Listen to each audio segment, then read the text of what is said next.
Good day, fellow adventurer, and welcome. My name is CO Matt, and today I'll be covering the most voted for class for my 6th Pathfinder 2nd Edition class overview, the Druid. In my opinion, the Druid was the strongest class in Pathfinder 1st Edition. If you wanted a certain type of style, the Druid could provide it. They could scout, strike, blast, and basically everything else in between. And to make things better, they didn't even have to choose one of them.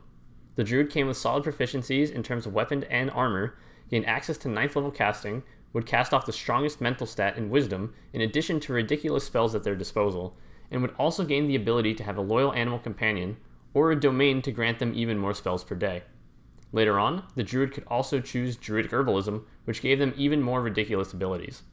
In addition, the Druid also gained Wild Shape at 4th level, which gave them multiple abilities. Immediately, they could choose to take the form of a bird, which would give them flight for hours per day, or choose the Deinonychus to give them 4 attacks on a full attack action. At 6th level, they could then assume the form of a dire tiger and gain pounce and rake abilities. And if these abilities weren't enough already, the Druid would eventually also gain immunity to poison, at-will alter self, and immunity to aging. Yeah, you could say the Druids had it all. The Pathfinder 2nd Edition Druid would need to be seriously looked at in order to ensure that its power level wasn't out of hand. They would need to be more focused on which of their class features they would advance, instead of simply advancing everything at once. In addition, they would need to keep their versatility in check too, such that they would not single-handedly outshine the rest of the party. The Druid's proficiencies are mostly the same, with a few differences between editions. The Druid retains 8 hit points per level and also keeps their goodwill saves.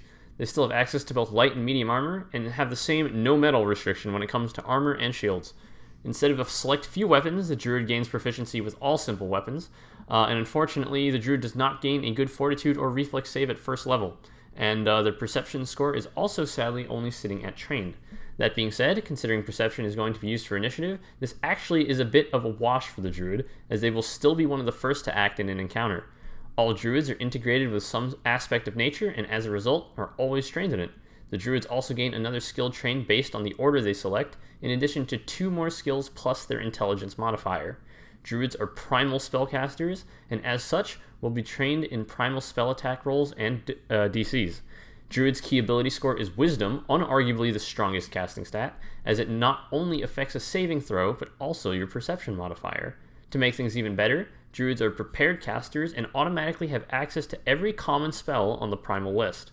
This also means they can prepare heightened versions of these spells in their spell slots with no fuss. The Druid retains its ability to act in a wide variety of roles depending on how they assign their ability scores, as well as the order they choose. A wild or animal Druid can make for an excellent striker and scout, as the former can change themselves into a different creature suited for the environment, while the latter can send off their animal companion in order to scout and assist them in combat. However, a Storm Druid makes for an excellent controller and blaster when they harness the power of nature. Finally, the Leaf Druid has a lot of flexibility thanks to their familiar, and as a result can play in a wide variety of roles. As a spellcaster, the Druid's primary class features will stem from the additional spells that they gain at higher levels. All Druids have Anathema. If they commit certain acts, they will lose their magical powers, as well as any powers granted by their order.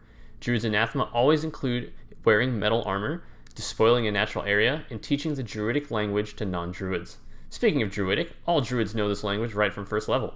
Additionally, they also start play with the shield block reaction, allowing them to use their shields to mitigate oncoming damage. All Druids also gain Wild Empathy, allowing them to use their Diplomacy modifier to make an impression on animals, and to request simple tasks of them. Provided they are non-hostile, they will usually give the Druid enough time to make their case. Finally, Druids must choose an order at 1st level, a specific area of nature that they wish to pursue. The order they choose grants them a skill trained, a 1st level class feat, and a focus pool with 1 focus point, in addition to having a unique focus spell. Each order also comes with a unique set of anathema, which I will go into more detail when I cover the orders. Though Druids have certainly received weaker progression in this edition, their perception and fortitude saves both increase to expert at 3rd level, which keeps them on pace with martial classes and the bard in the early levels of adventuring. Their reflex saves don't lag too far behind either, increasing to expert at 5th level. Unfortunately, none of these values improve to master or beyond, and their will save only increases to master at 11th level. Everything else the Druid receives is standard fare for casters, expert proficiency in their spells and DCs at 7th level, which improves to master at 15th, and finally legendary at 19th level. Their weapon proficiencies increase at 11th level, and armor proficiencies increase at 13th level, and all Druids receive skill feats at every even level, with increases coming at odd levels except 1st. Finally, at 19th level, Druids become Primal Hierophants, giving them access to 10th level spellcasting and a 10th level spell slot. The first major decision that any Druid will need to make is their choice of order, or where they place the bulk of their natural focus.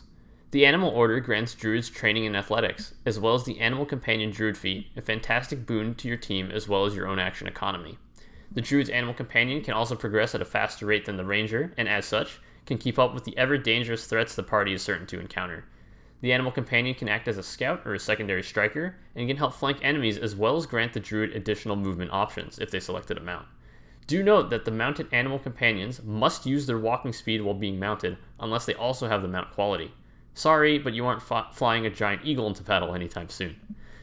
Though Animal Companions received a sizable nerf this edition, the Druid also gains the Heal Animal Focus spell, a perfect boon to ensure their pet is topped off on hit points throughout the day, without wasting other resources such as heal spells. In addition, the class feats that this opens up to the Druid are quite fantastic, allowing your Animal Companion to keep on pace with the rest of the party. The anathema here is pretty straightforward. Don't go out of your way to kill animals, and you're all good. The Leaf Order gives the Druid training in Diplomacy, as well as the Leshy Familiar Druid feat, a nice addition to your repertoire. There are many options one can give their familiar, including increased vision and movement types, as well as an extra cantrip. At later levels, it can also provide an extra spell prepared.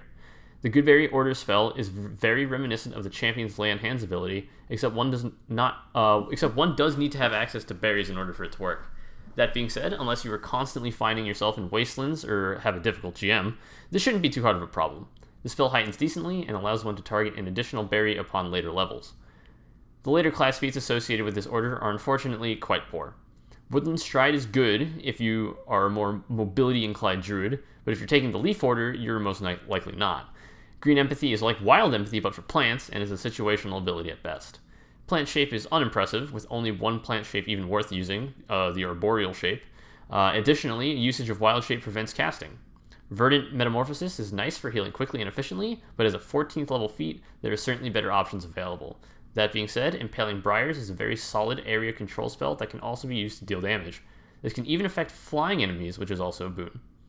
The anathema here is also straightforward. Don't go starting any forest fires, and you shouldn't have a problem keeping your powers. The Storm Order is the cream of the crop, and one can see why just by looking at its first level class feat. Tempest Surge is a fantastic blast, having great damage dice, amazing scaling, and also debuffs on a failed save. At low levels, not very many enemies possess resistance to electrical damage, bar electric eels, and since it's a focus spell, it is able to be used throughout the day, thus augmenting its overall utility. The Stormborn Druid feat, however, is quite situational, since it depends on harsh weather for it to gain any effect. This effect also does not apply against magical fog either, such as Obscuring Mist, which also hampers its overall utility. The Storm Order also gives the Druid training in acrobatics. Though this isn't the best skill to be trained in, it can still be handy for escaping, grapples, and the like. The class feats associated with this order are a mixed bag, starting with Storm Retribution, a reaction that can be used to cast Tempest Surge if you still have at least one focus point available, against a creature that critically hit you with a melee weapon or unarmed attack.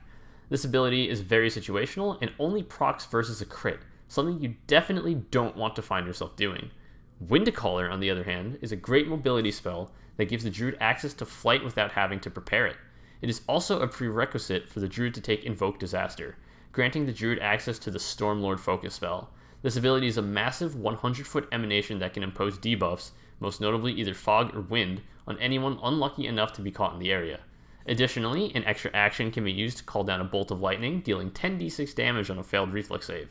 On the whole, this feat does look powerful, but in reality, its only real ability is to debuff from a distance. If you're fighting in close quarters, which is often the case, or underground, this ability will have no effect. The anathema here is probably the hardest to violate. You'd really have to go out of your way to pollute the air, and I cannot even think of a single instance where a boss-level enemy attempted to shift climates or contribute to air pollution. Finally, the Wild Order offers training in Intimidation as well as the Wild Shape Druid feat. In addition, it comes with the Wild Morph Order spell. Intimidation is probably the worst skill of the lot here, since Diplomacy can be used for Wild Empathy. Intimidating an animal is done at a -4 penalty, since animals cannot speak. However, effectively gaining extra spells per day through a focus spell is absolutely stellar, and there are quite a few winners among the Wild Order class feats. The anathema here is probably the easiest to violate, as many expeditions take place in cities. If the campaign you are in focuses heavily on urban exploration, do consider choosing another Druidic Order. With the emphasis that Druids have on the Wisdom skill, Druids focus most of their resources there. As such, Nature, a skill all Druids are trained in, Survival, and Medicine should be at the top of the Druid's priority list. Athletics and Acrobatics are also important if using Wild Shape, and even when not doing so, to ensure that your movements are precise, especially while flying. If you are planning on being a party scout, Stealth will also be important to ensure you don't get caught. Do be aware of the skill trained you gain when you choose your order.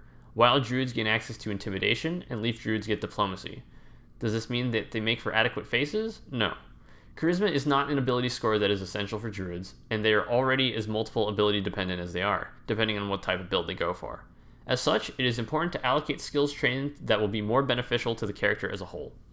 That being said, Wild Empathy is based off of Diplomacy, so it might be fruitful to invest something in Diplomacy, depending on the campaign one finds themselves in. All things considered, the Druid does not have very many skill ranks to allocate, and choosing the ones that will get you the most mileage out of will be most important. As per usual with spellcasters in Pathfinder 2nd Edition, the Druid does not normally gain a first level class feat. However, they do pick one up based on the order they choose.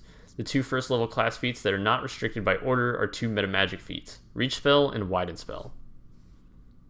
If you are planning on investing in an animal companion at any point in time, taking the ones that bolster it as soon as they are available are of utmost importance. Order Explorer is the only way to gain access to the other order feats, but do notice that you do not gain access to the focus spell. On the whole, the feats presented here are not too exciting. Most of your power will come from your spellcasting and focus spells, and feats are only here for a bit more flavor as opposed to raw power. As such, most will seem lackluster, and oftentimes they are. Poison resistance can certainly be nice, as poison is quite a common condition, and Woodland Stride could come in handy in a wilderness setting. Druids are lucky enough to be able to prepare any common spell known on the Primal spell list. This is great news to hear. In addition, Primal spells are as fantastic as they are varied, from 1st level all the way up to 10th. Starting with cantrips, Druids are blessed with one of the most reliable spells in the entire game, Electric Arc, dealing 1d4 plus your Wisdom modifier damage to not just 1, but 2 targets at 1st level is just insane value, and beats out some 1st level damage spells as well. To make things better, it requires a saving throw as opposed to an attack roll, so even successes will still see enemies taking some damage. Not very many enemies are resistant to electricity at this early of a level. The only one I can think of is the Electric Eel, and down the line, the Druids have a great selection of other blasts as well, including Acid Arrow, Fireball, and Cone of Cold. In addition to blasting, the Druid also comes equipped with quite a few area control spells. Entangle sadly has moved to a 2nd level spell, but still has a strong effect. Cloud spells such as Obscuring Mist, Stinking Cloud, and Cloud Kill are still mainstays, and Druids also have access to wall spells which are great for locking down problematic enemies. And to add icing to the already delicious cake, which is the Druid chassis, they also gain access to heal. This heal is even better than the Divine version, since it won't block mortal healing either. The Druid's primary roles will be established by what they can do with their spell slots and focus spells. This means they will be most likely used as a blaster and controller thanks to their amazing spell list. Blasting is quite easy as they have an incredibly strong list of damage dealing spells, and if push really comes to shove, can always fall back on Acid Splash or Electric Arc. Tempest Surge, the Storm Order's focus spell, also provides a debuff on a failed saving throw, and deals solid amounts of damage and scales well with Heightening.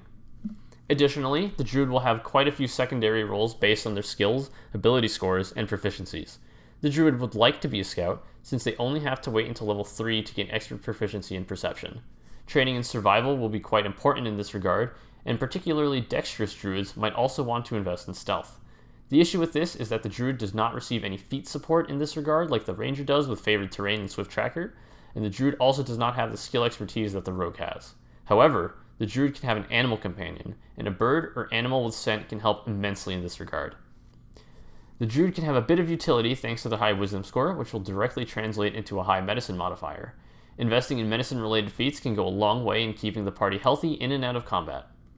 In terms of how the Druid stacks up to the rest of their competition, I can safely say that they make for incredibly potent blasters. Thanks to the Storm Order focus spell, in addition to a wide variety of blasts, Druids can dish out tons of magical damage in any given combat. Their spells heighten quite nicely as well, and because Druids are one of 2 Wisdom-based casters, they will be, on average, able to act more quickly in combat and get their spells off first. This allows them to take a more proactive approach in combat and can see what would be the most effective against their opposition.